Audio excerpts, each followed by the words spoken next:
ည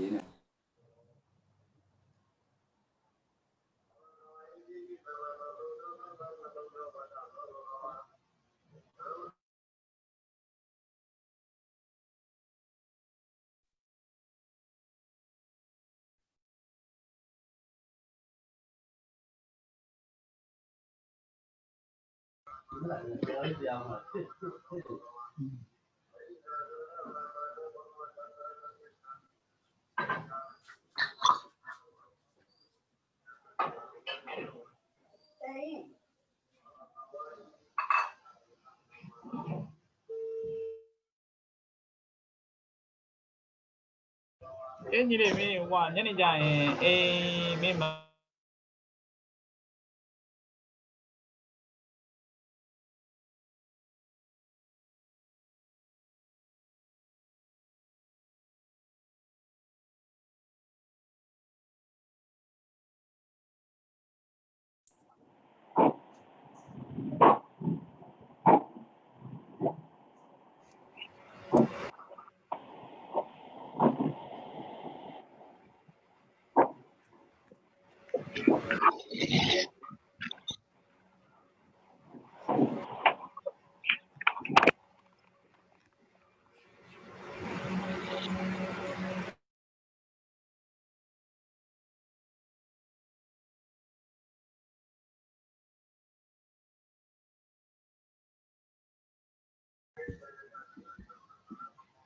မြုပ်ဖြစ်တယ်လို့ရှိရင်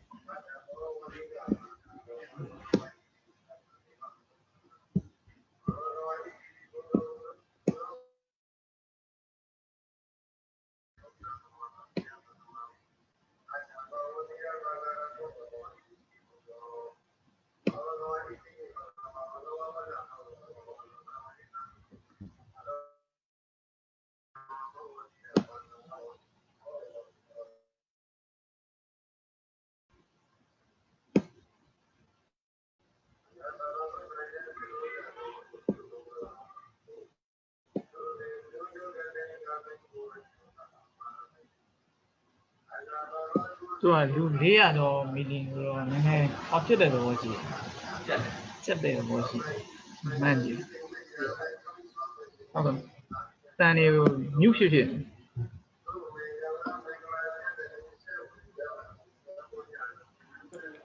Hi everyone, I'm trying to mute all your mic. Don't unmute please, because your noise is coming out. So actually everybody need to mute during the class. Only we allow you to unmute during the Q&A. So please mute your mic please, so that actually everyone can focus on the class.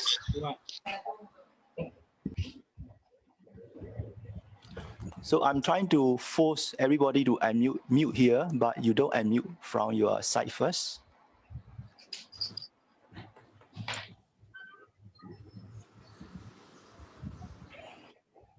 Okay, now we have about 239. We wait a while, so to...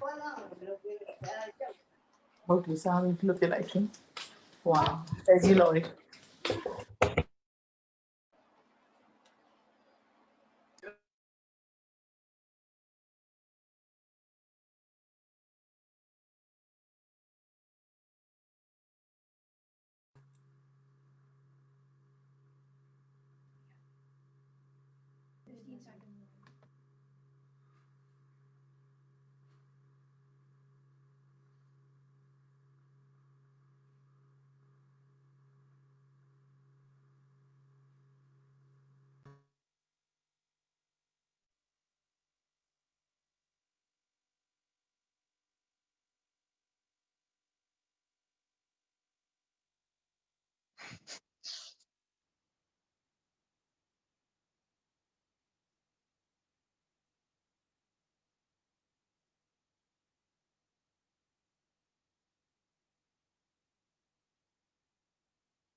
Dr. Yuzana Nyani ရှင်ဆရာလေးဖြာ you are on mute.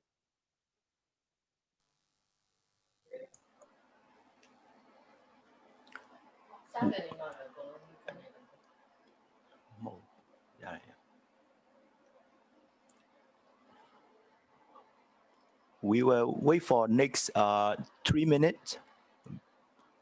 So we will start next 3 minutes.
Hi everyone. So thank you for joining our class. So we will start because total registration of 400. We now reach to 244. So we can start for now. Yeah, you're right.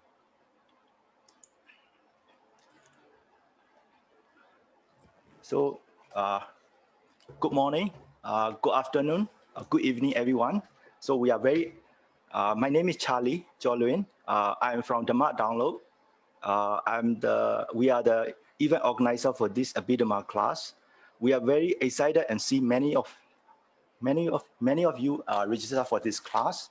So total we received 428 registration and over the 20 different countries. So very good response from you all. So we thank you for your registration and participation on this Abhidhamma class. Then also, thank you for, we also put up a few questionnaire in the application form. So thank you for your patience to fill up the application form. Based on this form, we receive about 67% is a female and 32% is a male. So 2/3 is a female and 1/3 is a male. Then also is a good mix for the age group, also from the 20 age of 20 group to the 61 and above. So it is actually a good mix ratio between each category, right? So 22, 23%, 21, and 11%. So we have all age group in here, so that actually we are very glad to see all the age group in this our class. Then also we put it up one question about whether have you learned Abhidhamma before you attend this class. So the response from you is 61% is you have ever learned before, and 38% is you have not learned before. So for our objective for this course is actually we want to turn all the red color 38.4% to join to the blue color group, so that you are understanding about the Buddha after Abhidhamma after this class, right? So our objective is to change everything to the 100% to the blue group. Then also, we put up the one question about whether have you do the meditation before. So most of you, 78.8% is actually have done the meditation before. is very good for us to know your background. So for our objective is actually after learning this class, Abhidhamma class, you can enhance your understanding in your meditation by learning the Abhidhamma. So you may have a clarity on your view in the meditation as well. So we are very glad that you have a meditation background, so that actually our teacher will actually focus on how you apply Abhidhamma concept to your daily life. Then also we put it up the one interesting question whether you want to join Abhidhamma exam in English conducted by Myanmar government, Ministry of Religious Affairs, right? So because this, we have a long-term plan to actually go toward to the academic approach for next year. So this is actually started for us to see your interest in the Abhidhamma, right? So actually the response is 32% is actually you want to take part in the Abhidhamma exam in the academic way of learning, and 48% is actually maybe, 90% is a no, right? So actually the learning of the Abhidhamma is a two approach. One is a self-study approach and one is the academic approach, right? So self-study is actually you may not able to measure yourself that what kind of level you are achieving in and all that. So we also want to encourage you to join the academic approach, to join to the Abhidhamma exam, so that you are committed to learn Abhidhamma, memorizing all the Seda Siddhika and all that, so that you have accelerate your understanding and enhance your clarity. So we, after this class, you may join our journey for the next year to join our Abhidhamma, the academic learning approach. So what is the exam about? So this is the website that actually our Myanmar government put it up about the exam committee in Myanmar religious Minister of Religious Affairs have this special committee called Sangat Nayaka. So this exam board is mandating all the exam for the monk, nun, and also layman, right? So you are even entitled to join into the layman exam group. So now we want to touch on the biography of the Sayalay, our teacher background. Actually, many of you already read through the Sayalay background. What I want to highlight to you here is actually, okay, the first thing is the naming, Sayalay. So for in Myanmar custom, we call monk as the Sayadaw and nun as the Sayalay. So Sayalay is equivalent to venerable. So you can address our teacher as a venerable or Sayalay Myanmar tradition, right? So the name is Sayalay Tauta Yuzana Nyani. So based on the biography, you can see that actually Sayalay has been teaching Abhidhamma, specialized in Abhidhamma over the past 12 years in 3 major universities in Myanmar. So what I want to highlight here is actually Sayalay not only teaching Abhidhamma in the university, she set up her own college in year 2017 and 18 in here.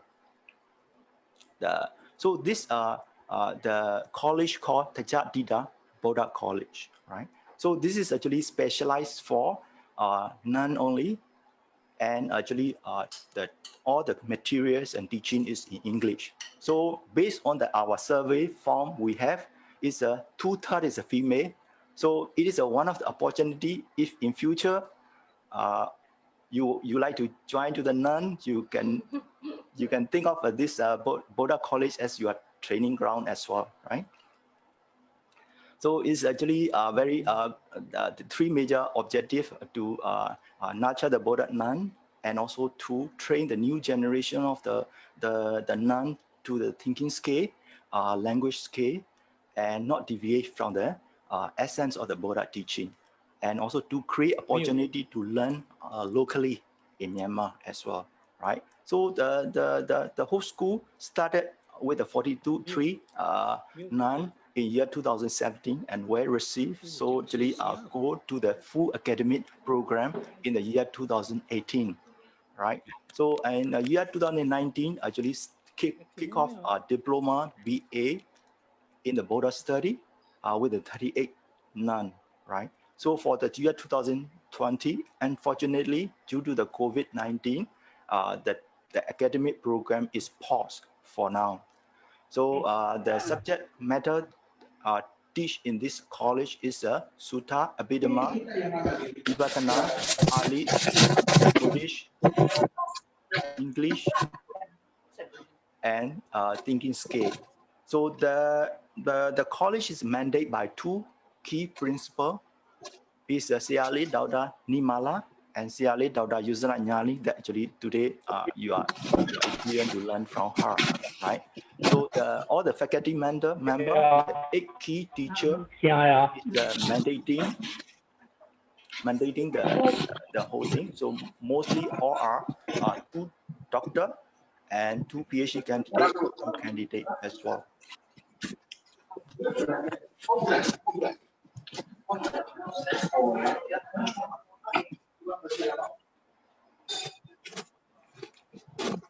Can you mute, please?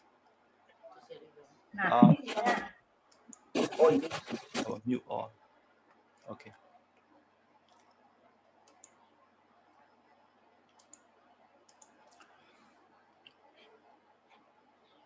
Okay, this is actually some photograph for the college activities. So you can see that all are training classes, non-school. So now actually, now we want to start our class with 2 hours ago. Oh, yeah. So actually our class will be around 1:30 for the training, 1 hour and 30 minutes for the training. And later on, we will open up for the floor to ask your question over maybe about 20 to 30 minutes, right? So then after that, we will make conclusion for this today. So that for throughout the training for 1 hour and 30 minutes, please mute your mic, please. Right. So you can also post question to the chat room as well. So now actually we want to start the class by our tradition by saying the paying homage to the Buddha with the Namo Tassa. So please follow. So you can unmute for now for the paying homage first. Then later on you mute again for your mic, right? So okay, now let's play homage to the Buddha, please. Namo tassa bhagavato arahato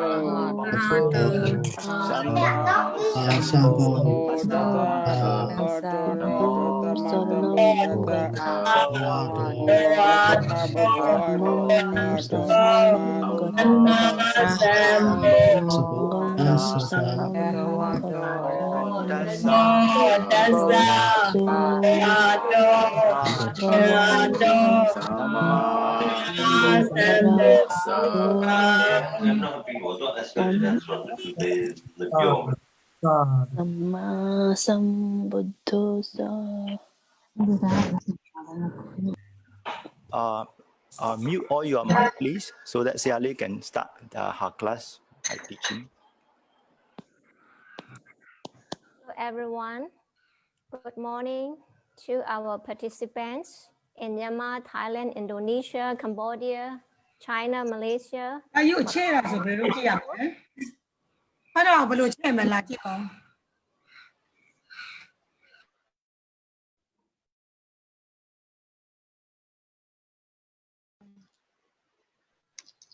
In the UK, Paris, Georgia. And to those in Australia, good afternoon and good evening to everyone in the United States of America.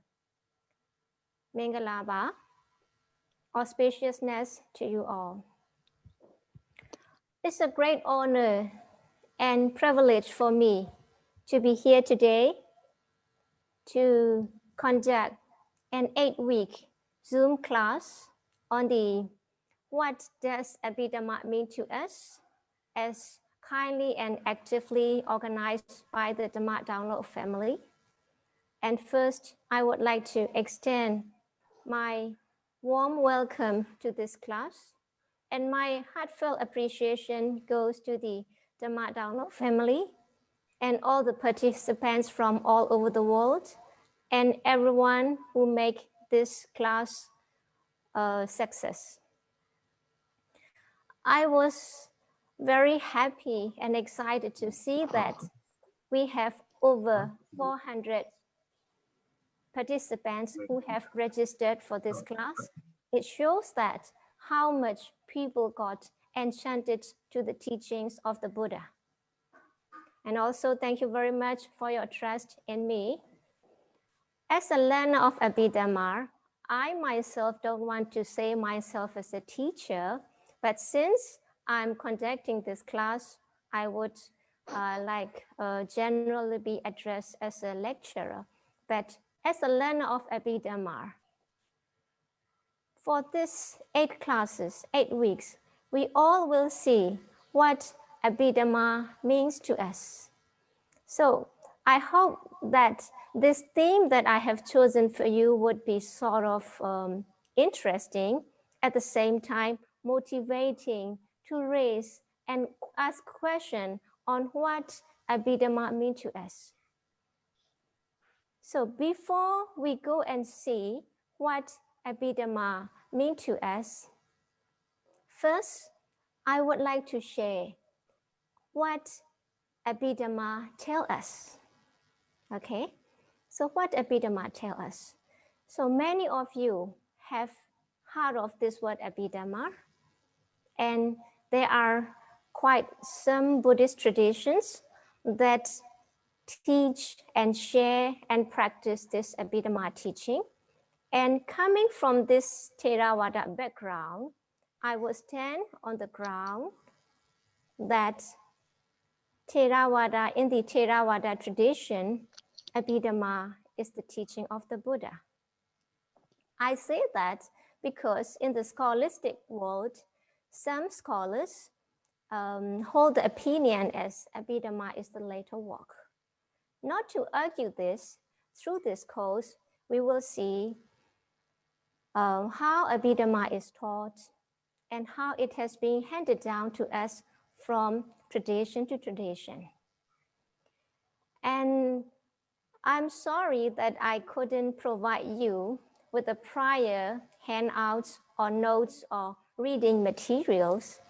And actually, I'm also new to this Zoom class or teaching, especially teaching to this group of large gathering like this. So I have prepared these materials. We would say reading or teaching materials that we would be using in this class. So as you can see here, we have the outline of this 8-week course on what does Abhidhamma mean to us. Bear in mind, this is a question open to you, open to me. So as we go through, we will see what Abhidhamma would mean to us.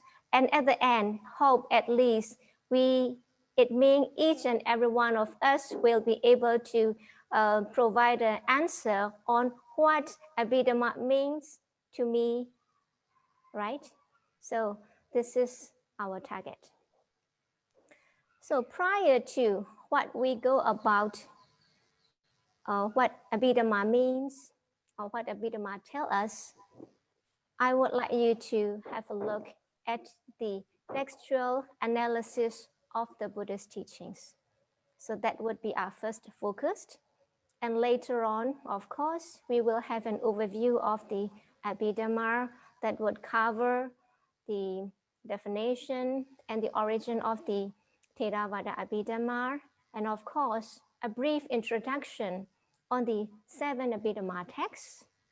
Later, as I'm based in Myanmar and trained in this Theravada tradition, especially in Myanmar, there is one text that we use, that is the Abhidhamma Sangaha.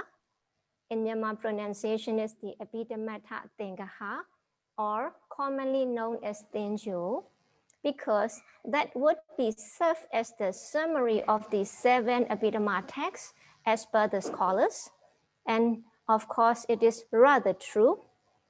So we will have an outline of that book or that text. So from that, we can see what Abhidhamma will tell us. Then I won't be going through all these compendium for this class. And we have some sub-themes or the area of discussion as can see here. So that is, I have chosen some, and I hope you will be glad to study. And if you already know, then it would be sort of revising or refreshing your understanding or your memory or whatever. So the first one, getting to know our mind and body. Of course, from the feedbacks that I have received from the registration, like there are many who are interested to know about mind and body. And some people say that we would like to understand about ourselves, because according to the Buddhist teaching, both in the Sutta and Abhidhamma, you might as well know that we, so-called in the common language, is a combination of mind and matter. So when we say that we want to know ourselves better, we got to see what is our mind, what is our body, how they are mutually relating to each other, and how they function in our life, in our daily life, in our meditation practice, right? So this is getting to know our mind and body. Of course, you might say that I know my mind and body rather than you do. Yes, but as per the teaching of the Abhidhamma, what we know ourselves is only on the surface. And with the Buddhist teaching, we will be able to go deeper and measure our understanding, right? Then the next one, which is also one of the very important topics in the Buddhist teaching, and actually for everyone, that is the karma and its function. What does karma mean in Buddhism? Are we the creator of the karma, or are we created or under any sort of being dominated by any supernatural agency or so? How does karma function in our life, right? Some people might think, I'm doing good in this life, but what I'm encountering is not what I have done. It means I'm not getting what I have sown. I'm reaping something different. So there might be some sort of misunderstanding, and it's important that we don't get misguided from that. So it's also good to know about karma and its function. So when we say somebody is doing good, but the good result hasn't come yet, it means the time has not yet come, or in the word of Abhidhamma, the time has not yet ripened to produce the result. So it's also important to know, so that we are certain that we are the creator of our own karma, our own life, this life and the next, or the lives after. After that, I have intended to touch upon the Paticca Samuppada, right? In what we Myanmar people call Paticca Samuppada, right? The law of causality or the dependent origination. It means how our life cycle starts, our life cycle operates, and how it ends, carrying the potentiality of karma along all the way. So this is what Paticca Samuppada will tell us. And from the Abhidhamma point of view, we will see that since the beginning of our very life, or since the very beginning of our life, we have started with mind and body. So this is the third topic that I have intended to touch upon. And the last one, that is the Patthana, which many people believe to have produced good results and are fond of reciting.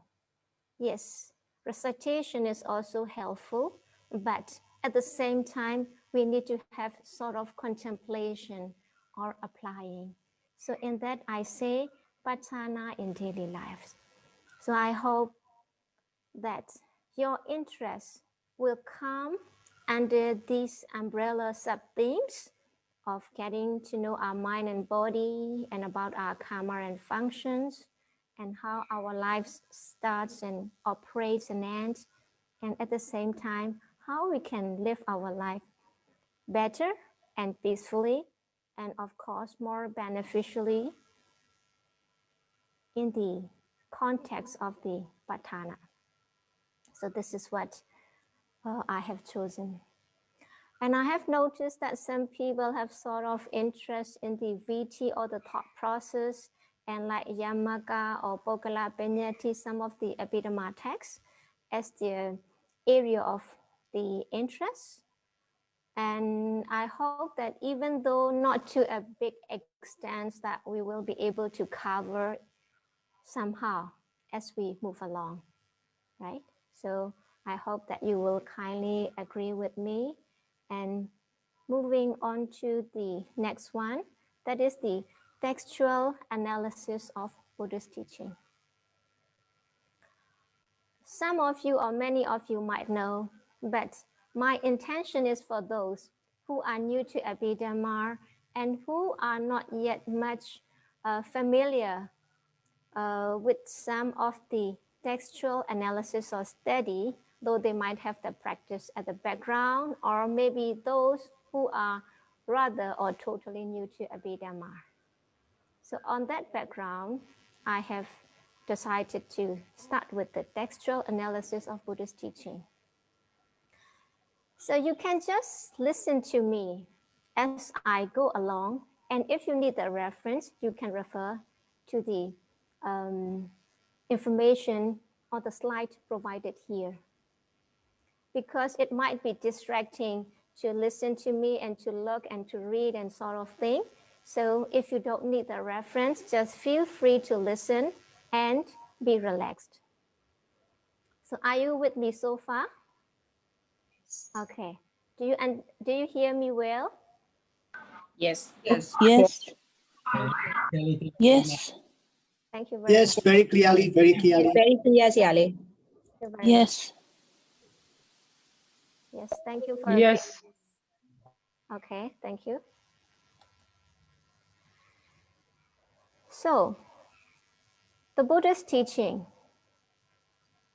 When we say the Buddhist teaching,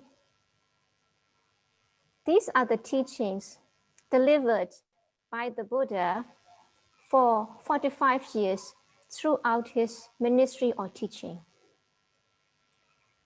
So these Buddhist teaching, which the Buddha has delivered throughout 45 years, can come under two umbrella terms, Dhamma and Vinaya. Okay, so we can summarize Tipitaka or three baskets or the text as Dhamma and Vinaya. So Vinaya, which in Myanmar we call Vini. So I have to get your permission to use some of the Myanmar words or Burmese words occasionally. I hope at least you also get familiar with some of the Myanmar words. Vinaya or Vini, that embodies or that contains the rules and disciplines laid down for the monastics. By monastics, it means to the Sangha. Sangha means the communities of monks and nuns. So this is the monastic code of discipline that the Buddha has laid down for his community so that they live in accordance with the holy life.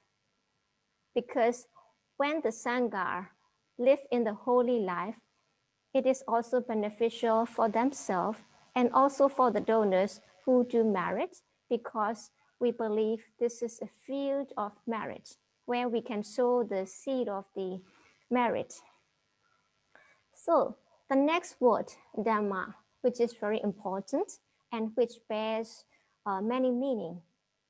But here, just bear in mind the term Dhamma. What is Dhamma? So in this Dhamma, we can include the remaining two teachings, Sotanda or Sota, as many of you know, and the Abhidhamma. So for the Sota or the discourses or the teaching or the sermon that you are listening, you are reading, you are putting into practice from time to time, this form one of the basket or the pitaka, as you can see down there, the basket. So pitaka or pitaka in Myanmar is a Pali word, and it can mean collection or basket where you put things, or it can also mean the text or the book or something to be learned. Okay, pitaka means something to be learned or sometimes translated as the basket. So relating back to the Buddhist teaching and summing up, all the Buddhist teaching can be summed up under the Dhamma and Vinaya. And Vinaya, of course, is the monastic discipline. It forms a basket or one of the three Tipitaka, right? And another two, Sota and Abhidhamma. So the word Dhamma covers Sota and Abhidhamma. And of course, to refer to the Sota or the Sotanda, the discourses or the sermon, we just use the term Dhamma. But when we come to the Abhidhamma, you might notice another term. In front of Dhamma, we have Abhid as the prefix, as the modifier. So in this way, the teachings in the Abhidhamma is distinguished by using the word Abhi, so it becomes the Abhidhamma. Okay, so Buddha's teaching can be summed up as Dhamma and Vinaya. This is one way of classification, and another classification is about Vinaya, Sota, and Abhidhamma, right? So don't worry, we will see the significance of Buddhist teaching. You might be wondering that we come to the Abhidhamma class, and why is Sayalay or Venerable telling about all the Sota and Vinaya? Because I want you to see and understand the whole picture, and at the same time, how beautifully they are mixed and blended for our full understanding, complete understanding, and making our practice a complete one. So 3 baskets or the Tipitaka, they are given different names. It means the teachings are given different names. The first one here, you can see 3 kinds of teaching of Desana. Can you read the script? Is it clear for you? You can just nod your head. Okay, yes, thank you. Yes. Yes, thank you. So 3 kinds of teaching. Vinaya. This is the teaching expounded by means of the authority. Authority in the sense that the Buddha has the authority or the power to lay down the monastic rules for the Sangha community as the time and occasion arises. Only when there are some sort of offenses or some wrongdoings, which we also call transgression, the Buddha laid down the rule. So in such laying down of the rule, that the Buddha has to use his authority, otherwise it won't be used at all. So that's why it is known as the Anadesana, that is teaching expounded by means of authority, right? Another one, Sotanda, that is the discourses. So here I have mentioned discourses expounded using common expressions or the conventional terms. You listen to the sodas.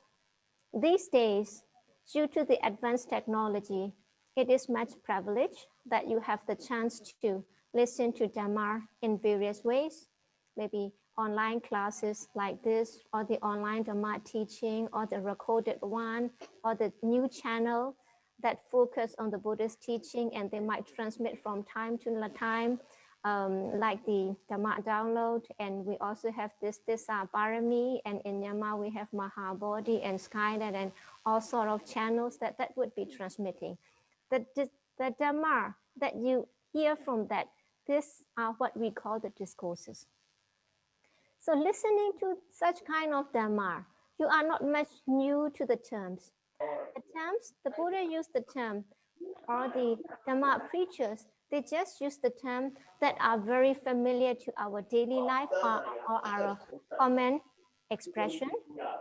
Like now you are living in the East or in the West, or in the United States or UK or Singapore or Malaysia or elsewhere, using these names or using the names during the lifetime of the Buddha, or using the common term as the man, woman, and about the location.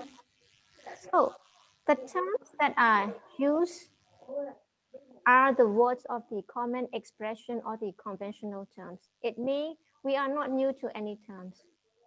Just by using the terms that are very familiar to us, that is taught. So that is the Sautanda.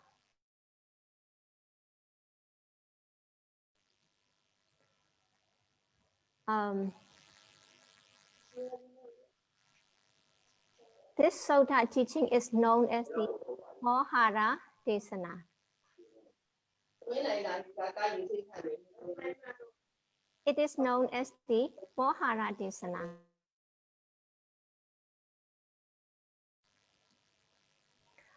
I think because the organizers have heard the voices coming from some of the background of the participants, that we often have to go muted.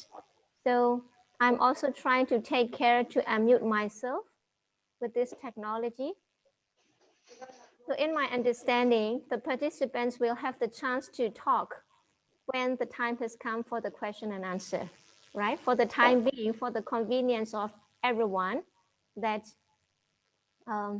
we go.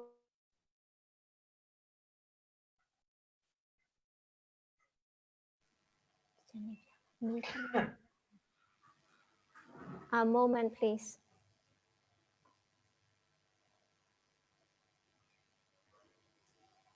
Hello, hello,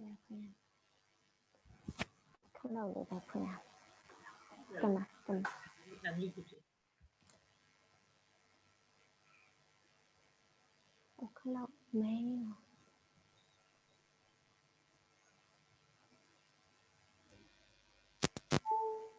Yeah, okay. Sorry, because of the loose connection in the cable, that the power has go down, then I'm afraid it might get switched off. So now it's okay, sorry. Going back to this, in the Sutta teaching, we just hear the terms that are familiar to us. There's nothing new. But when we come to the Abhidhamma, here, the teaching is expounded by use of ultimate terms, right? Ultimate terms about mind and body, this we know. When we come to Abhidhamma, we use the term, the mind is nama and body is rupa. So nama and rupa, right? To some, it may be new. To some, it's very familiar. Right? And also about the what we call ourselves is a combination of the 5 groups or 5 aggregates. In Pali, what we call khanda. Right? So now we are new with this term, nama, mind. Actually, the phenomena itself is not new to us, but the term is new to us, nama, right? And then rupa. So these are new terms, sort of technical terms. So every subject matter has its own technical term. Take Abhidhamma as a subject. when we study, take Abhidhamma as a subject, of course, Abhidhamma itself also has technical terms, just like you do in the medical terms, like the technical terms, right? So for this Abhidhamma, the Buddha expounded using these ultimate terms. So this is known as the Paramattha Desana. And going another way, so in this way, these Buddhist teachings are known as the Anadesana. The Desana is the teaching, to get familiar with you with some words, but don't take it too hard, because I'm afraid that you might run away after the first class, the first lecture, that Sayalay is using all the Pali terms which you are not interested or familiar, right? This is the term that the Buddha has used. So if we would like to study Buddhist teaching, it's also essential and sort of important to get familiar with this term from time to time. But since our class is not exam oriented, you can be sort of free, even if you don't remember, at least you had this. So another one, 3 kinds of teaching or dispensation, that is the sasana. Sasana is the Buddhist teaching. Then Vinaya.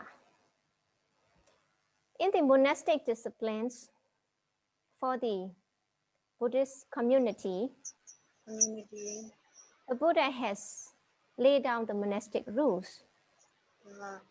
So when they come into transgression, then this teaching is there to use.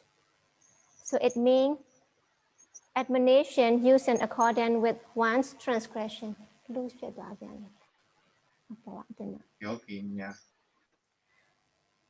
So that is the Yatha Parada Sasana.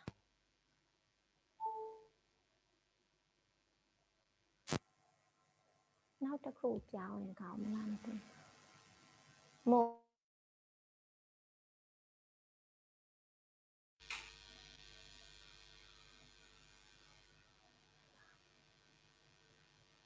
Yeah. ဒီဘက်ပဲပြန်အစွန်ဆုံးကိုထိုးလိုက်နော်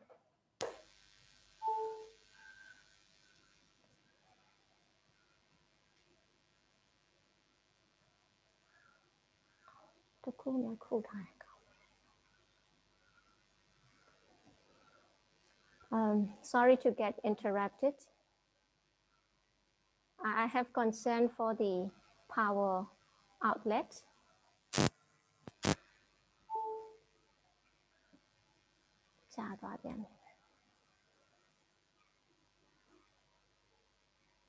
Yeah.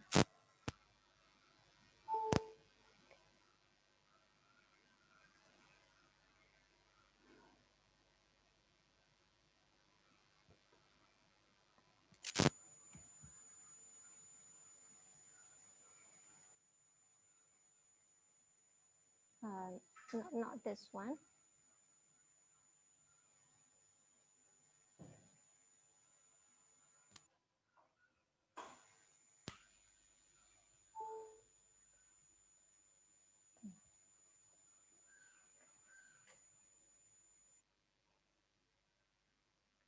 Then moving on to the another one, that is the Sodanda, teaching expounded to suit the temperament of the listeners. You might have heard from many discourses that during the time of the Buddha, as the Buddha can read other people's mind and also about their past existences, the teachings are given that suit their temperament. So in the teachings of the Buddha, or in Abhidhamma as well, we can see the 6 kinds of the temperament. The first one, people who have lots of attachment or craving, this we call the raga charita, who are very much likened to get attached to things, to people, right? And who are very fond of things or the materials. This is the raga charita. And another one, like people often get irritated? Who often get irritated? Who often get upset? And who often have outbursts from this anger? They have this anger temperament of anger, that is the dosa charita. And another one, that is the moha charita, that is a sort of delusion. Delusion means something that because of this delusion, then we are unable to see things as they really are. Like a people who have cataract in the eye, and when the vision is thickened or covered by that cataract, they are unable to see things clearly. They feel that there is sort of something shielding in the vision, right? And in the same way, like when there is heavy rain, suppose you would be driving or you would be in the house or in the car, when the rain come and when the raindrops come and hit the glass window, then your vision become blur. You won't be able to see things clearly. In the same way, when there is moha, then we're not able to concentrate on things. We're not able to study much, and we won't have progress when this moha is predominant. So this is another type. And another one, saddha. Saddha, or the confidence. Of course, most of us have confidence. Now in the teaching of the Buddha or the Triple Gem, and in some other faiths as well, they have confidence in the teaching. But this confidence is like confidence in the Triple Gem, karma, and its result, right? So that is the saddha. So when a people have this saddha or this confidence, they are very much generous. They have lots of devotion, and they tend to believe in the object of the devotion or dedication or the object of homage. So this saddha charita, right? In Myanmar we call tada agang. So those who have this saddha charita, they tend to help others. And what is important is that not to have faith in the wrong object of belief. Because when we believe in the Triple Gem, when we believe in the karma and its result, we know we are the creator of ourselves. Nobody, no other outside agency or the supernatural power would come and dispel our misfortunes or save us from all these calamities and disaster, and as such, there is no such thing. So a person who has this saddha, it's important that they equate or they make balance with wisdom. So even not nowadays, in every time, there are some fake people who cheat people to make them believe by use of some powers. So this is also to be very much taken care of, because once we have belief or the confidence in the wrong object, then that is dangerous for our next life as well, because we tend to do wrong things, not knowing this is something wrong. And then another one is the intellectual, who is very bright and intelligent. Some people, as called, they are genius, or they are bright people with high IQ, and these people, they are called the people with the intellectual type. So that is the Bodhi Charita. And the last one is the Vitaka Charita. That is, some people, they are much overwhelmed or influenced by thought, Vitaka. And they are so much distracted or discursive that they are unable to do things. So this is such, the people have the different temperaments in the attachment, or in the anger or hatred, or in delusion. And another one is the confidence, the saddha, and intellectual type, and very much discursive, or the sort of restless type. This is the Vitaka Charita. So the Buddha's teaching are expounded to suit the temperament of different individuals. So this is the background of the Sutta. Okay, in the Sutta, the teaching are expounded based on the different temperaments or the nature or the inclination of the listeners. That is the nature of the Sutta. But when we come to the Abhidhamma, it is somewhat different. That is the teaching based on the true nature. Yatha Dhamma Sasana. Dhamma. Yatha, in accordance with the Dhamma. Truly as they really are, without considering about the temperament or the background of human being. So that is the difference between Sutta and Abhidhamma, right? But later I will come to the sort of conclusion that these three are mutually correlated to each other. And moving on to the next one, that is about talk.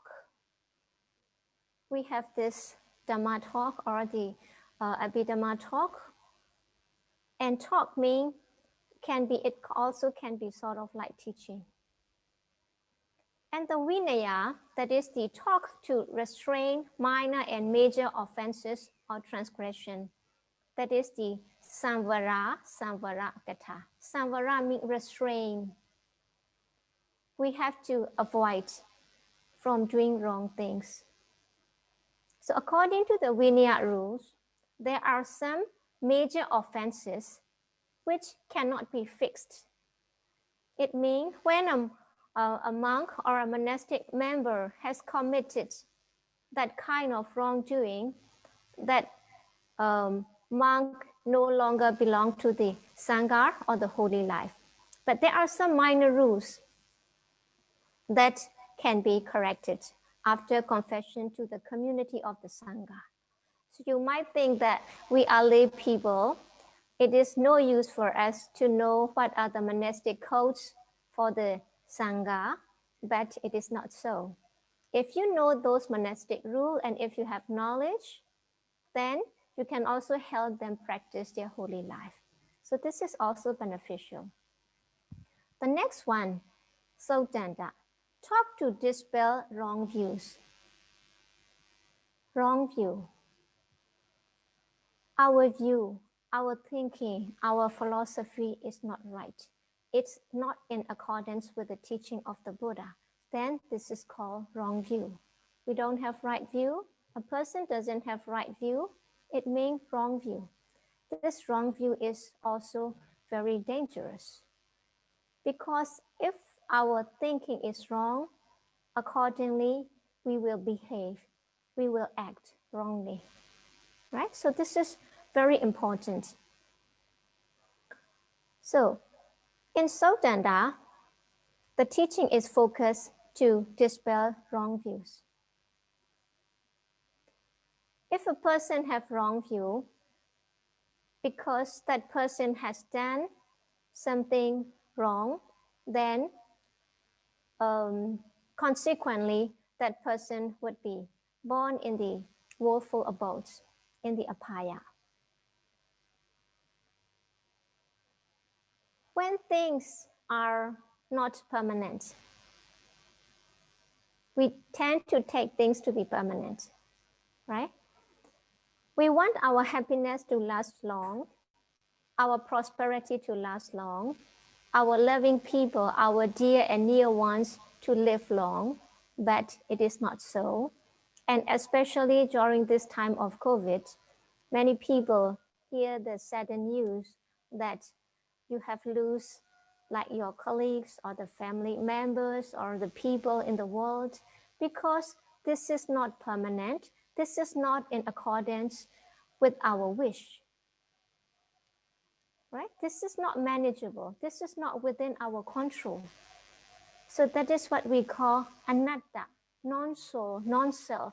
If it were soul, if it were self, we won't let such kind of thing happen to, not to everyone. to no one. We won't let this happen to everyone, right? We won't let the world in such a chaos. But since it is not so, it happened that way. So this is the wrong view.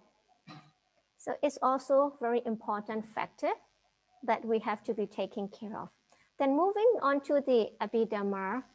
Abhidhamma is the talk or the teaching that discern, it means that distinguish or that differentiates nama and rupa.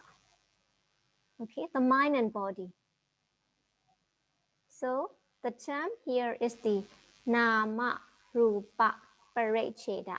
If you wish to just recite in mind, right? Nama rupa parecheda to get familiarized with you. Nama is mind, rupa is body, parecheda means discerning, distinguishing, differentiating mind from matter. So Abhidhamma is the talk that differentiates our mind and matter, because we tend to attach so much to our body. We tend to attach to other people. We tend to attach to things, our favorite things, right? Because we don't have the thought that this is just mere combination of mind and matter. Of course, we will come to study later what is mind and matter, right? So Abhidhamma teaching focus on that. And this term is really important. Nama, rupa, parecheda. Okay? Because this is the foundation of the Vipassana practice. So here in our registered participant, we have 78.8% are meditators, right? Even if you don't practice meditation yet, doesn't matter. We will, as we go along, we will also try to relate to this meditation or as the practice. So please bear at least in mind this term, nama rupa parecheda gatha. Okay, the knowledge, discerning mind and matter, knowledge differentiating, knowledge distinguishing mind and matter. This is what Abhidhamma is about. At least please remember this word. Okay. Then let's move on to another one. Another one, 3 kinds of practice or training seikha. In Myanmar, we call seikha, right? This is very important. The Buddhist teaching, at the very beginning, the Buddhist teaching, I say, come under 2 umbrella terms, Dhamma and Vinaya, right? This is one point. And as another point, in terms of the major collection or the basket, it is only 3, Vinaya, the disciplinary rules or the monastic codes of discipline, and Sotanda, the discourses or the teachings, and the Abhidhamma, right? 3 baskets or 3 pitaka. And in accordance with these 3, we have 3-fold training. That is the sila, morality, samadhi, concentration, and panya, wisdom, right? Morality or the virtue, that is the very foundation of the Buddhist practice.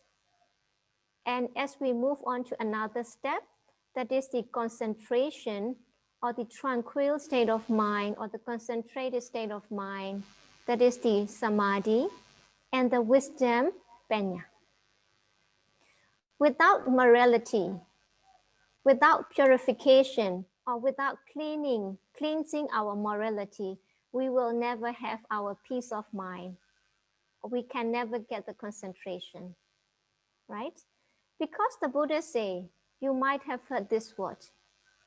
1, the concentrated mind see things as they really are.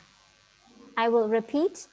Concentrated mind can see things as they really are, as they truly are.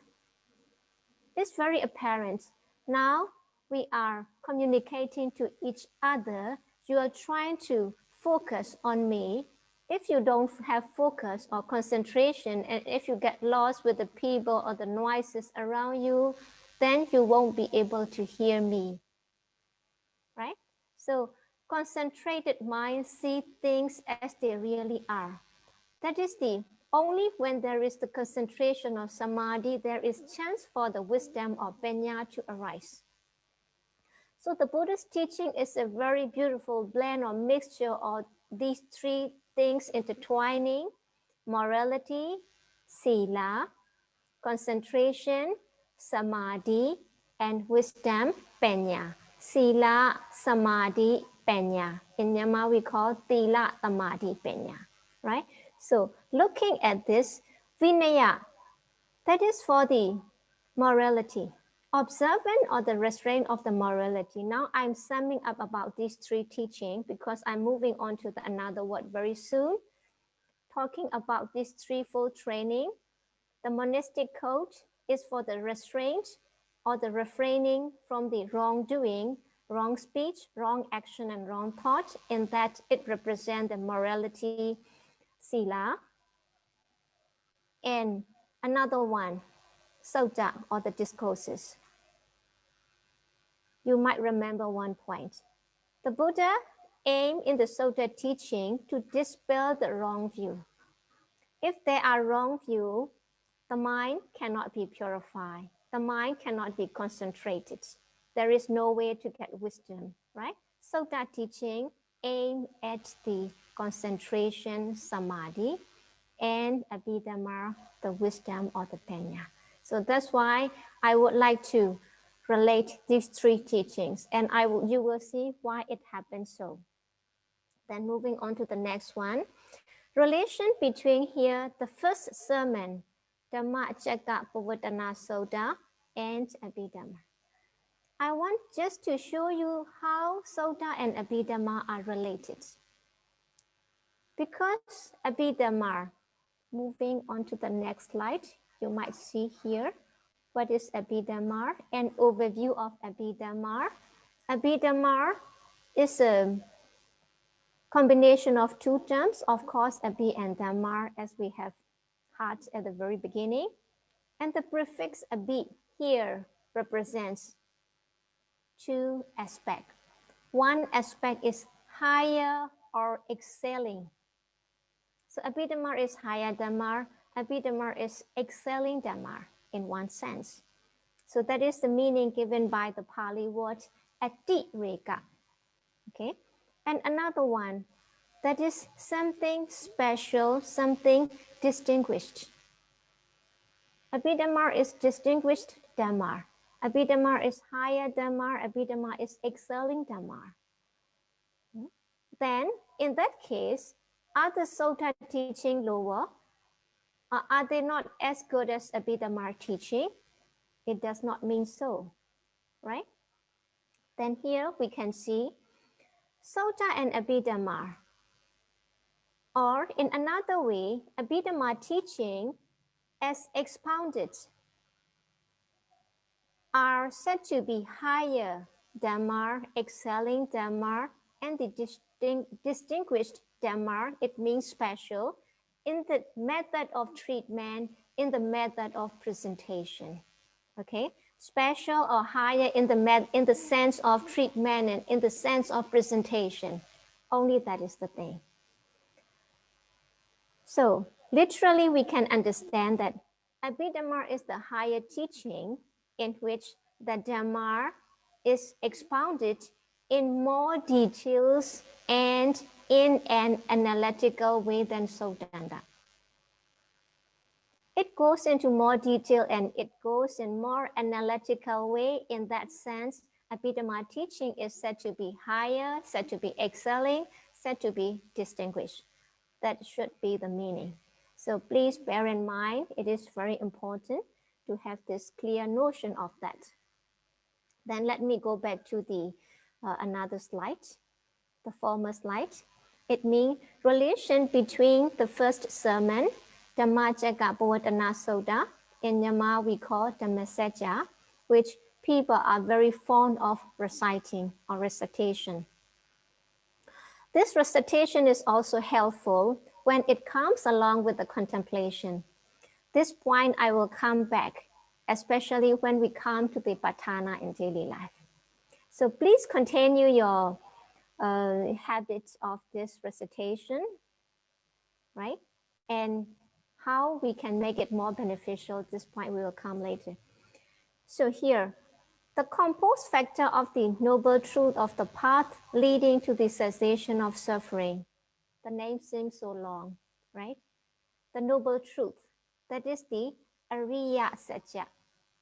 This is Abhidhammic term, Ariya Satya. But of course, you also see in the Sodanda, right? Satya is the truth. In Myanmar, we call Tissa, truth. So talking about truth, we got to understand two kinds of truth, which we come in the study in the chapter 1, like conventional truth and ultimate truth. For the time being, just note this truth. So 4 kinds of truth: the noble truth of suffering, that is the dukkha satya. Dukkha is the suffering. Another one, samudaya satya, the noble truth of the cause of suffering. Let's say suffering is the problem, dukkha, right? There must be the cause of the problem. That is the samudaya, the cause. So the cause and effect. Because of the cause, there is the effect. Because of the attachment, there is suffering, cause and effect. This is what the Buddha teaching aim at. So this form the first 2 of the 4 noble truths. You get sick and the doctor going to diagnose you. What is the cause of your sickness, right? And after that, the doctor would prescribe you. And then when you take it, if it suits you, and if it is the right medicine, then you will get cured. So in that example also, the Buddha is often likened to be a physician who treats his followers or listeners with this noble Dhamma. So suffering, the problem, the cause of problem. Then the way to the solution, and the problem is solved.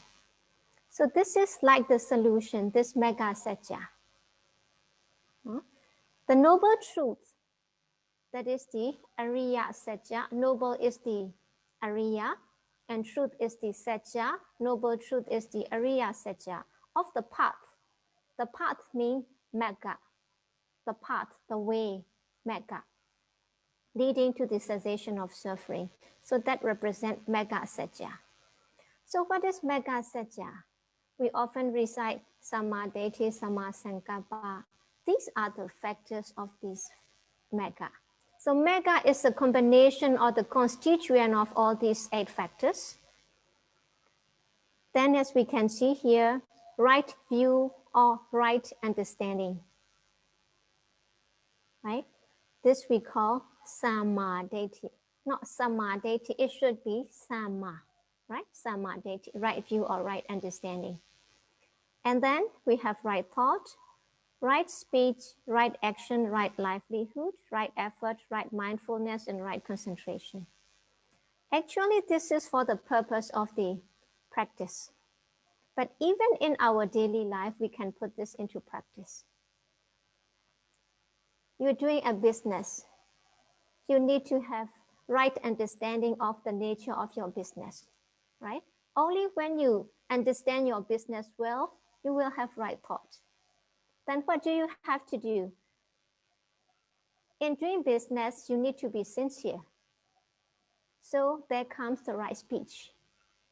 Of course, you must be trustworthy. You must behave well as well. That is the right action. And right livelihood. In Soda or in Abhidhamma, it has been explained in more detail. Here I won't deal in more detail, but right livelihood means the livelihood that that avoids trading in the weapons and in the intoxicants and so on. This is the right livelihood.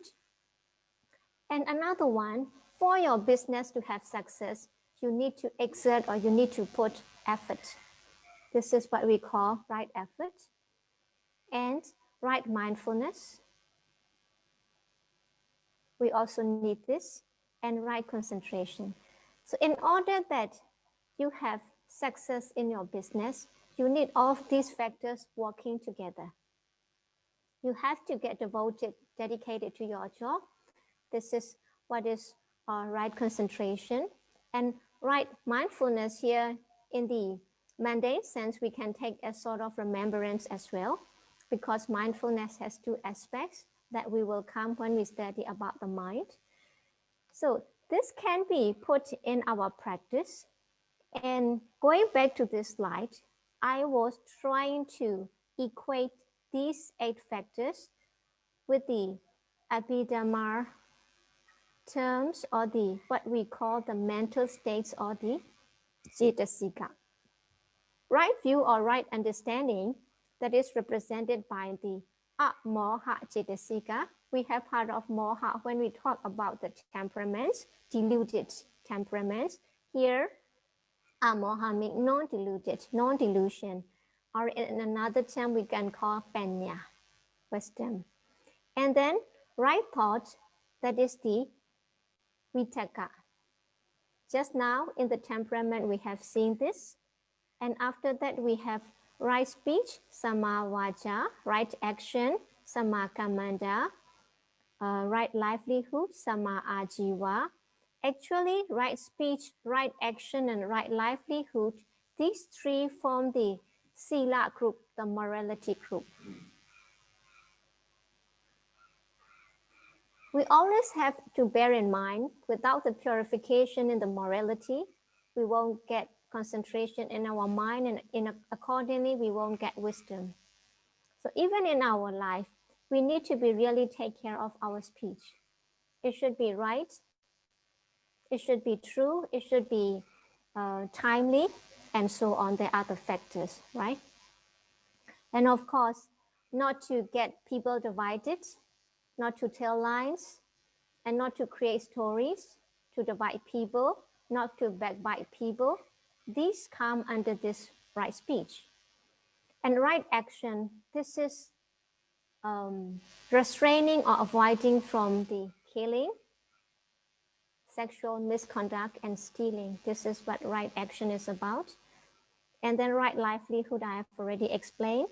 And right effort, of course, exertion, energy, these are the nature of the effort. This is represented by viriya cetasika. So we Myanmar people are familiar with this one, viriya. And right mindfulness, sati. Of course, every meditator knows this, sati, satipatthana, fourfold objects, that the mindfulness practice based on the fourfold object. And right concentration, this is represented by this ekagata cetasika. So I'm trying to say that what is outlined in the Sutta as the Four Noble Truths, it has been identified by the factors in the Abhidhamma. So this is how they are related. So Abhidhamma details the Dhamma that has been outlined in the Sutta. So let me move on to the next. And I have already touched upon what Abhidhamma is. Then I hope by now you understand that Abhidhamma is the teaching that is higher or that excels than Sodanda, in the sense that it taught the Dhamma in more details and in an analytical way. Then what is the Abhidhamma? If we look from this scholastic standpoint. So here I have just quoted a few authors from the Bhikkhu body. It says Abhidhamma has 3 dimensions. That is the philosophy, psychology, and ethics. It means Abhidhamma covers all these 3 aspects. So Bhikkhu body is an American monk, And later we will see that she is the editor of a comprehensive manual of Abhidhamma, which is the translation of the Abhidhamma Sangaha. Then we have another scholar, Titila. Venerable Titila was celebrated, one of the celebrated Myanmar scholar monk who have lived in the West for quite many years, and he has lived up till to the age of 100. So in his words, he say Abhidhamma is the psychoethical philosophy. Again, a combination of three. And here I'm also quoting Silananda, that is the most venerable Dr. Silananda Bhiwamsa, also one of the renowned Abhidhamma scholars and shadow of Venerable, has lived in the United States for over, I think, 2 decades, and also the first rector of our International Theravada Buddhist Missionary University. So here, as it say the overview, what is Abhidhamma and how it is interpreted by scholars, this is just a brief introduction. And here a list of the 7 Abhidhamma texts. And as we are running a bit out of time, I don't think I would go in detail, right? So later you can get this material, Dhamma Singani, the explanation of the Dhamma, or we can also say the enumeration of the Dhamma. So in the Dhamma Singani, all the ultimate realities, that is the Nama or Rupa, or the Jada and Chetasika and Rupa, they are enumerated in much details. And the second one, Vibhanga, that is the book of analysis. As the name analysis go, it has altogether 18 chapters that focus on the aggregates, Khanda, and Ayadana, and so on. And another one, Dhatu Gata. Dhatu is also another, this technical term, that is the element. It focuses on detail. So the first 3 Abhidhamma texts, this Dhamma Singani, Vibhanga, and Dhatu Gata, they really focus on the ultimate realities. And the fourth one, Pokala Panyati, this is somewhat different. Designation of individuals. It's about different human types and different human attainments. So this is, as the name goes, Panyati, that is the concept. Unlike the former 3 Abhidhamma texts, this one focuses on the concept Panyati. And the 5th one, Kathavatu, that is the point of controversy. It is also like a sort of the debate with the Theravada view and some other different view. And based on that, it is prepared in the form of a debate, that is the Kathavatu, and Yamaka, the book of pairs in the sense of question and answer, just to sharpen your intellect. So this is, the scholars say, that is the Yamaka, and Patana, of course, the book of relations. So 7 Abhidhamma texts and altogether 12 volumes. This is in the edition of the Myanmar tradition, that is the 6th Buddhist Council tradition. And altogether 7 Abhidhamma texts amount approximately 5,000 pages. So it's too much, and it's rather difficult for us to have acquainted with all these things. So what do we do is that before we could be able to study the 7 Abhidhamma texts, what we can do is that we can study a summary text, right? A summary text. So here, a manual of the manual of Abhidhamma, Abhidhammata Sangaha. Sangaha means a manual or an exposition or a collection, right? So this text is popular text and Abhidhamma studies in Myanmar is based on this text because it is considered and believed to be a summary of the 7 Abhidhamma texts. So the author is the Venerable Anuruddha, originally from India, and who went to study in the Sri Lanka. He has compiled this, and there are some translated works here. Manual of Abhidhamma by the Venerable Narada Mahathera of Sri Lanka, and another one, a comprehensive manual of Abhidhamma that is revised by Bhikkhu Bodhi, where he has edited, and the table and the introduction done by Venerable Dr. Silananda Bhiwamsa and Venerable Dr. Revada Dhamma. These two Myanmar Sayadaw who have lived in the West for quite some time. So here, I have outline of this Abhidhamma Sangaha. Many of you are not going for the exam, but it doesn't matter because as my chosen theme is the what does Abhidhamma mean to us?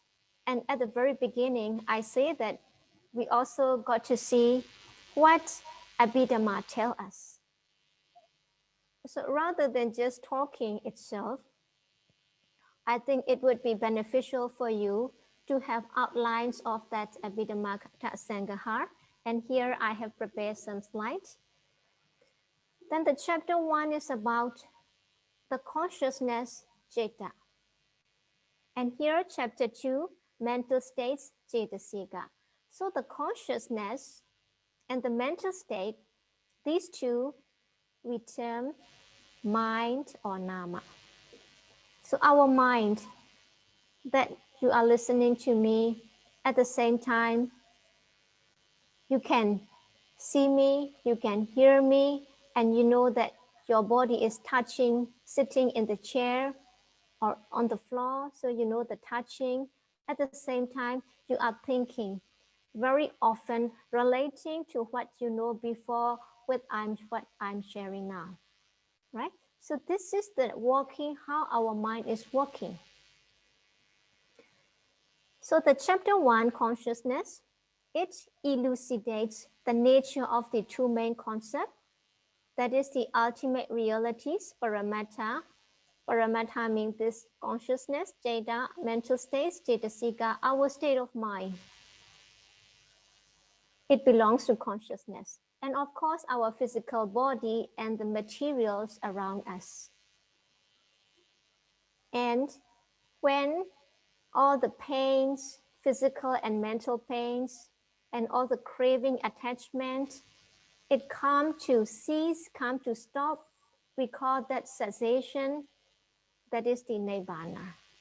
So what Abhidhamma tells us about is about these things, ultimate realities, which we call Paramattha Dhamma, because they are real ultimately.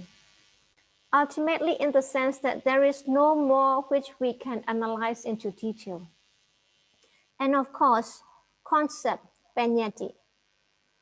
Now I'm talking to you and we are communicating to each other by using this concept. From the point of Abhidhamma, what we human beings or the things around us is the combination of nama and rupa, nothing more than that. But how do we communicate?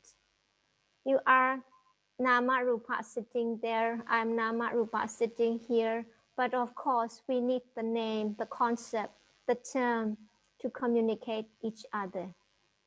Even the word Abhidhamma itself is a name. So the name and the thing, they themselves are the concept, right? This is a pen because we come to the consensus that this is used for writing, this pen, right? We were taught this is a pen, so we know it.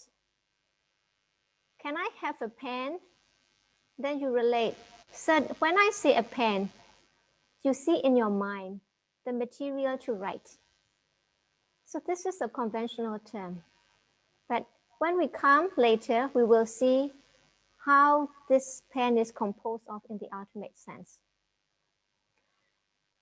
So here, chapter 1, ultimate realities and the concept. This is called as a pen. So this is true because this is conventionally accepted. People have accepted. So this is what is known as the conventional truth. And in the ultimate sense, it is composed of this just rupa or the matters. So here it says, chapter 1, apart from these two types of truth or two main concepts, this ultimate realities and concept, it also deals exhaustively, very exhaustively, extensively, in detail with the types and state of mind which can occur in being. So chapter 1 deals with that. Chapter 2, mental states or cetasika, it enumerates the state of mind. Actually, what we call as the mind are mostly the mental states or cetasika. That are you happy, whether you are happy or whether you are excited or you feel rejoiced in what you're doing or you're getting upset for not getting what we wish or what we want, or the state of mind that is concentrated, the state of mind that is restless, the dull state of mind. All these are the name of the cetasika. So whatever we encounter in our life, the state of mind, these are termed as the mental states cetasika. So the chapter 2, it enumerates the states with the attributes or the qualities. Quality or attribute here mean the nature.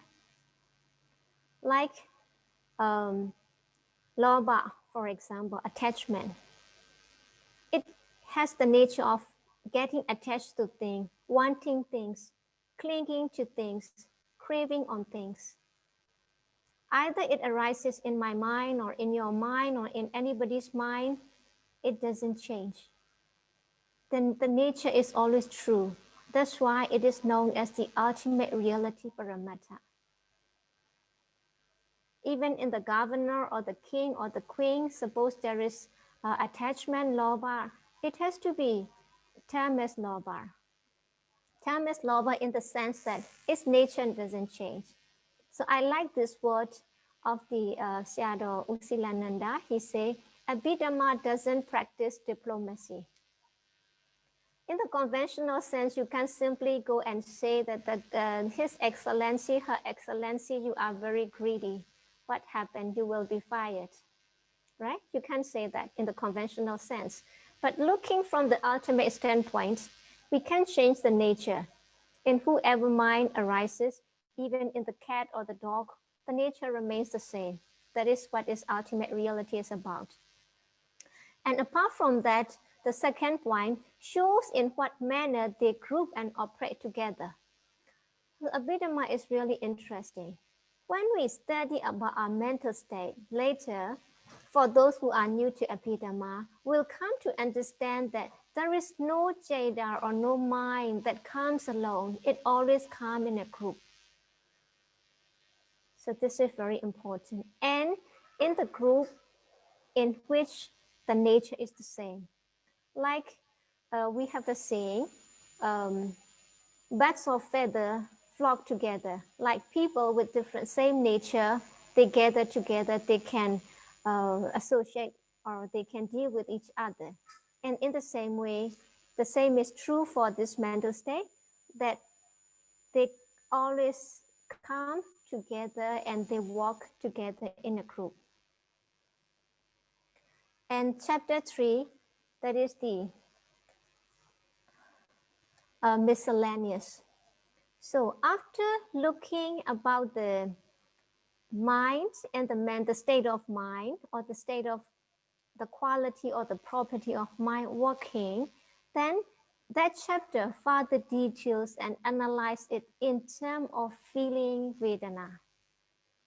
or in terms of its origin or root, the cause, and how they function together, and through which door they passes through, and the object. When we talk about the object, it's very important. There is one principle that we got to always remember. The mind is never without the object.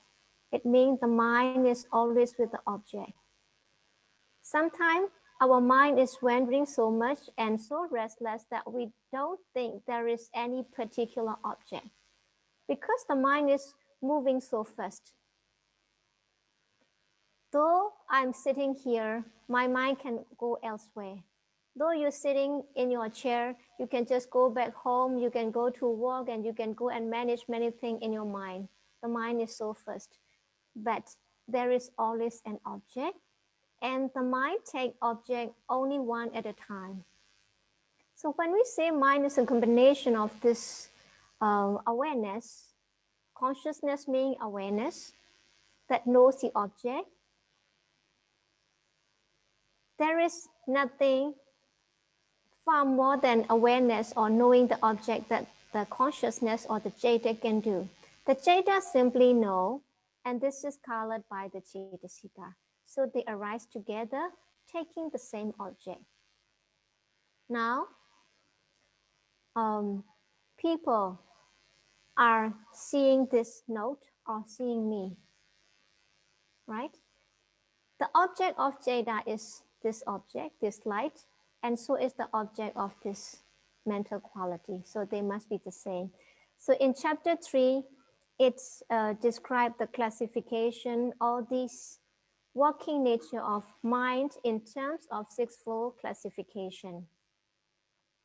Then moving a bit fast, I know we are a bit beyond the time and I'm actually occupying the time of your question and answer, but I hope that you will kindly allow me to cover up this, will you? Okay, thank you. So the outline of chapter 4 and 5, that is about thought process. There are some people who have studied Abhidhamma, they would like to know about this mind process or thought process as well. Abhidhamma is such a detailed analysis of mind and matter. Let's say about mind, that when we say that we see something, it is not simply one consciousness or Jeta arising alone. It comes in a series of thoughts, which we call mind process or thought process. In Pali, is the viti. Now you're hearing my voice. Before you could hear me, there is a process of the Jeta that comes before the actual hearing. And after hearing, also some other kinds of Jeta functioning on the same object, interpreting, relating to the object. So in this way, Abhidhamma focuses on the process, active and passive mental processes. I'm talking, you are listening, you are thinking, right? Somebody may be drinking, somebody may be chewing something because this is almost the lunchtime in some other places, right? Then, all these are the active state of mind. And when this active state of mind are not working, there are some other type of consciousness which we call the passive consciousness. This is like the line that is running at the background, right? When the computer screen is off, there is the screensaver, something running at the background mode, right? So it is like that. So this one talk about this active and passive process of the mind. And the 5th chapter, that is the process free. It is about karma and rebirth in 31 plane of existence, which is one of the focuses of our, or the sub-theme of our discussion. So it in detail deal with the classification and the working nature of the karma, and how our life begins and how the life cycles goes on. This is about karma and rebirth in 31 planes of existences. And another one, chapter 6, that is about the material quality, about our physical body. After we have talked about the mentality or the mental states of mind in terms of mind, then there comes this material qualities or the material states or the nature of mind. So in that chapter, we can specify this matter as the primary matter and the dependent matter. Now, this pen, when I touch this, it is hot, right? So there is the nature of hardness. But comparing to the stone, it is not as hard as the stone. But comparing to this tissue, the pen is harder, right? So the hardness, this is one nature of the rupa or the matter. Another one, it is neither very soft nor very cold. But suppose I get this cup, it's still a bit warm. Okay, that would be a better example. There are some warm water here, but now it's getting a bit cooler comparing to the beginning. So the cup itself is hot. We can see the hot nature. Then suppose I drop this cup, it will be broken into pieces, right? Then how is this cup made of? In order to make this cup, must be some powders or some material. And this is to be mixed with water or some liquid so that they stick together, they combine together. And of course, this is the nature of this water element, combining, composing things together, sticking things together. And then suppose the cup is a bit warm, that is the nature of this fire element or the tejo. And of course, in order to make this cup, it has to be treated with heat, right? There is the element of heat.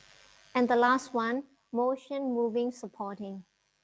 Because it has been, the pressure is there that the cup can just stay in itself. Here also, sitting in the chair, why are we all sitting now? And why are we all paying attention, at least in the upright position? Most of us would be in that position because we want to. It means the mind, because of the intention that we want to sit, the body is sitting upright. The intention, there is the mind.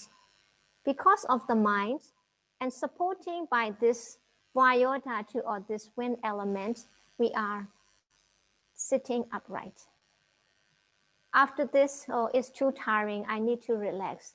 Then you would go to the bed or on some couch, then you will lie down and relax. Or sometimes you feel so tired that you don't feel like sitting anymore. So this movement, they all are the function of these elements, which we call dhatu. And this material quality, it explains about this. The mind. When you are happy, how do you feel? You feel light and cheerful in your body. And when you are angry, what happens? Your face look unpleasant and like maybe you feel pain in your stomach or your blood pressure are going high, right? This mind is one of the conditions to bring changes in our physical body. So mind is one condition, right? And the temperature. So here, temperature is just moderate, but if it were to be very cold, you have to get yourself warm with the warm clothes. And it's too warm, you might have to use the fan or aircon or whatever to adjust. So this because of this udu or temperature also, there can be some changes in the physical body. And in the same way, the nutrition. You eat some foods that are not good for your health, that are not conducive for your health, you have some pain. You take chili and you have pain in the stomach, right? So this is how nutrition brings some changes in the body. And of course, we are born differently, apparently, because of different past karma. Now we're born as a human being, fortunately, because of the previous good karmas. But now I have to use the eyeglasses because my eyesight is poor. My eyesight is weak. And some people, even though they have come up to an age, they don't need to use it. Their eyesight is perfect. So these are given. And maybe like the complexion, the appearance, all these are due to the result of our past karma. Nobody has done this. Not our parents has done this, we have done this. Right? So this is also, karma is also one of the conditions that bring changes or that give effect to our physical body. So in this chapter, we're going to study all these details as well. And chapter 7, composite group, samojaya. So this is like the collection of terms, and it is like the appendix that's about the aggregates or the collection of the mental and material quality we call khanda, right? And about this satya, all these, they will be treated in detail. So this is about chapter 7 and chapter 8, law of causality. That is the Paticca Samuppada, law of dependent origination, which is composed of the altogether 12 factors. To begin with, avijja paccaya sankhara, because of the ignorance, there is the volitional activity. So beginning with this, and each factor, though it become a result for the next factor, it would be the cause as well. And chapter 8 also covers the causal relations, which elucidate 24 conditions. And here it says that it is essential for the existence of an uninterrupted connection between individual states operating within such a causal series. Like we will see how Patthana works for us in our life. And the last one for the meditators.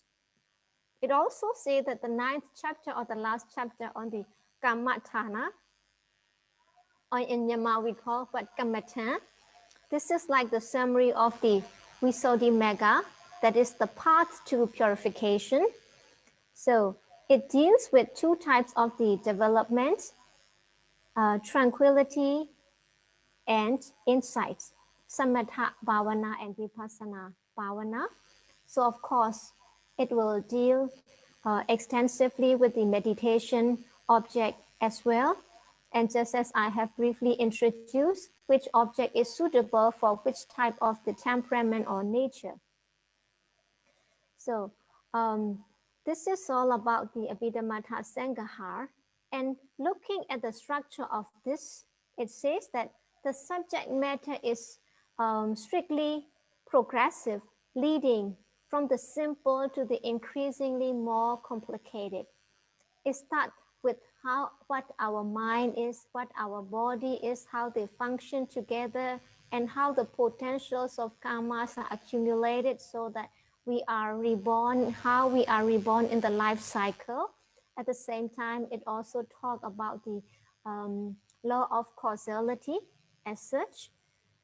And teaching is not directed towards producing a rapid superficial result in which knowledge is random and disconnected. So this is the comment given by Venerable Sitila in his book. It means the subject matters are carefully chosen and it does not come as random, though what I explain maybe go a bit random at times. And to the development of the proper basic upon which comprehension of subject may grow satisfactorily. So though it is slow and thorough, with every single sentence containing material of importance to the supportive to the comprehension. So each and every word gives us fundamental understanding or knowledge of what we are about.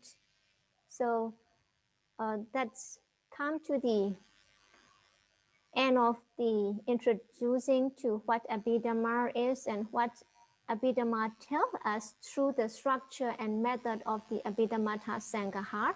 And here I have given some references that I have used in preparing these notes.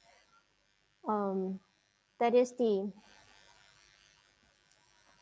Venerable Sitila, the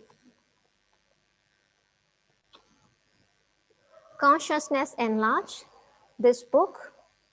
This is a new publication and I have given you the reference. And another one by the Handbook of Abhidhamma Study by Sayadaw Usilananda.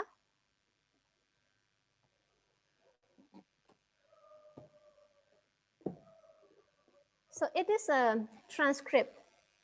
It is a transcript of Sayadaw's 54 lectures and printed in 3 volumes. Maybe because of light you won't be able to see. And another one that is by the Fundamental Abhidhamma by the most venerable Rector Sayadaw, Dr. Nanda Malabhiwamsa, that is the Fundamental Abhidhamma. And another one that is the translation of the Abhidhammata Sangaha, a comprehensive manual of Abhidhamma. It has different editions. And this book is also interested for those who have interest in the Dhammasangani, the first Abhidhamma text, Abhidhamma studies. That is the Buddhist explorations of consciousness and time. If you want to go further detail and who have the foundation knowledge of Abhidhamma and some other texts as well. Here, some of the Nyama texts.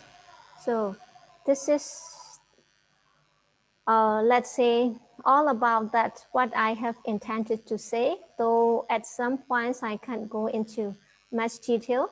And I really thank and appreciate everyone for being with me throughout this class. It has been a wonderful time with you, and I hope that it is sort of eye-opening and motivating yourself, and to those who are Abhidhamma, to get to know what Abhidhamma tell us, and later it will come to what Abhidhamma means. And to those who have already knowledge of Abhidhamma, at least let's say the Burmese way of thinking and relating things. And I'm really grateful to everyone for this time. Thank you very much. Thank you very much, Sayalay. So now actually it's almost 2 hours. So I don't know, we have a time for the question and answer. So Sayalay, how is your timing now? Is Maybe five minutes or a bit more. 5 minutes. 5 or 10 minutes. Yes, okay. So we will take one question from the ground, from the floor. So actually, you can raise a question now. So actually, I saw 2 persons raising hand. One is a Lenovo, and one is a Dr. Aungtrun, right? So maybe I will actually ask to unmute for the Lenovo. So can you please ask your question? Can you unmute?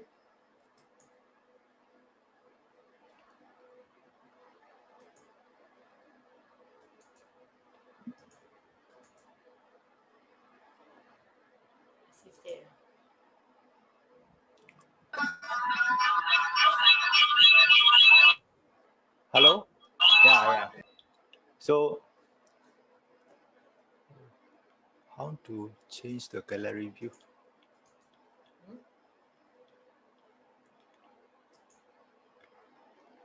Okay, for if let's say Lenovo is not able to ask question, maybe we go to the Dr. Aungtrun, right? So maybe you can ask question.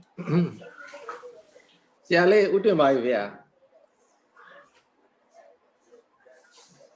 ကြားလားမသိဘူး Were you able to ask in English, please, so that everybody understand your question? Oh, okay. Sayalay, sometimes this Abhidhamma is take a long time to study and also a lot of time commitment and also a lot of memorization. And sometimes I notice that there's a book written by Ashin Sanaka Biwanta called Practical Abhidhamma. Is also known as Kojin Abhidhamma. Yes, I have. And what's your intake on that one instead of this one for people who don't have time, or is it more compact, or how do you relate, or is it even we finish this course, should we continue to the Cochin Abhidhamma book by Ashin Sanaka Biwanta, or is it different philosophy, or is it more people who finish this course should still read the book, or is you? I would like to get your recommendation and see whether this book is for the people who are easy to understand, or people who don't have time to study these long courses of Abhidhamma. Thank you very much. Yes, thank you very much, Dr. Anton, for your interest. And actually, he is referring to this book, right? Kojin Abhidhamma. Kojin Abhidhamma. Yes, we also have this translation by Siaji Ukole, Abhidhamma in Daily Life. Of course, I do recommend this book as well, whether you are new to Abhidhamma or who have started Abhidhamma, because this is prepared by Ashin Janaka Biwamsa. In Myanmar, we call Ashin Sanaka Biwenta, or better known as the Tao Myo Seado, because of the Tao Myo is that represent Amarapura, where Seado is based. Of course, it is much recommended, and from this book you can see this is printed 117 times. The book itself mentions 17th edition, right? Then in that book you can have this question and answer as well, about these ultimate realities and about the karma and about death and all these things, and about the 31 planes of existence. And at some point, Seattle has touched upon detail of the mental states. Just now I turned this page, though it is in Myanmar, it is about the Hiri and Oddabba. Hiri and Oddabba is the shamelessness, or sorry, moral shame and moral fear. It means we are ashamed to do something wrong. It means out of respect for oneself. You don't do something wrong out of respect for yourself. This is hiri. And maybe I don't do out of respect for my community, because if I do something wrong, like nuns or sayalays will get condemned by the community out of respect for others. This is what is oddappa, moral dread or moral fear. So this fear is the wholesome fear, I have to say. So this is also known as the conscience, human conscience.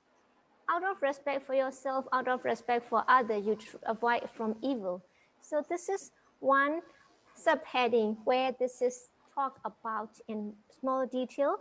And of course, about what is the true compassion and what is the fake one, and about adosa and about the mental states. It has been explained in much detail with the story and with a simple example of the daily life. So I really recommend this book.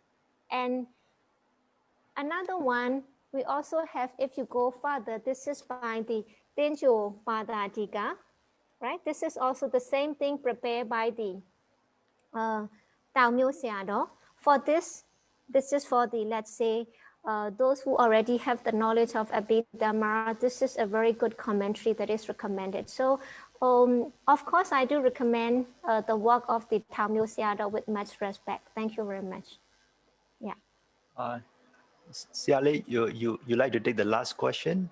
So maybe we will ask Yes. Nisa. Nisa, so I'll ask you to unmute. Hello. Thank you so much, first of all, for the most wonderful teaching. My question is, would it be appropriate to contact or to ask the question to Sayalay through email? Yes, you can contact me if you wish. Yes. What is your email address? Okay. So, Mr. Charlie, how do we give this? Yeah, we will send you over the email under the register email so that everybody has have a chance to actually ask question to the Sayalay. Thank you. Okay, so actually now our time for the 2-hour duration is up, and hopefully it is a beneficial for you for this session. And okay, we will actually able to see you in the next week. Everybody request you to come back to the next Sunday, please. Right? So okay, thank you, Sayalay, and we will end our lesson for now. Before ending our lesson, can I recite the Buddha Sasanam? That is, sure. making a wish for the Buddha's teaching to last long. Okay. Even as a way of guide for the life, may this teaching last long. For those who believe in the Buddha, Dhamma, and Sangha, we wish that the Buddha's teaching may last long. And for those of different faiths, this precious teaching will last long, at least you would have be able to bear in mind. So later we will have the script. And now let me lead this recitation. Buddha Sasanam Jiram Datadu. Buddha Sasanam Jiram Datadu. Buddha Sasanam Jiram Datadu. Sadhu, sadhu, sadhu. May the teachings of the Buddha last long. May the teachings of the Buddha last long. May the teachings of the Buddha last long. Well done, well done, well done. So may there be all blessing. Bhavatu sabba mangalam. Rakhantu sabba devada. Sabba Buddha nubhavena. Sabba Dhamma nubhavena.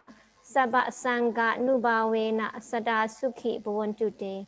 May there be all blessings. May the deities protect you. By the power of the Buddha, by the power of the Dhamma, by the power of the Sangha, may you well be. May you all be well, happy, peaceful, and accomplished. Sadhu. Sadhu, sadhu, sadhu. Thank you very much, everyone.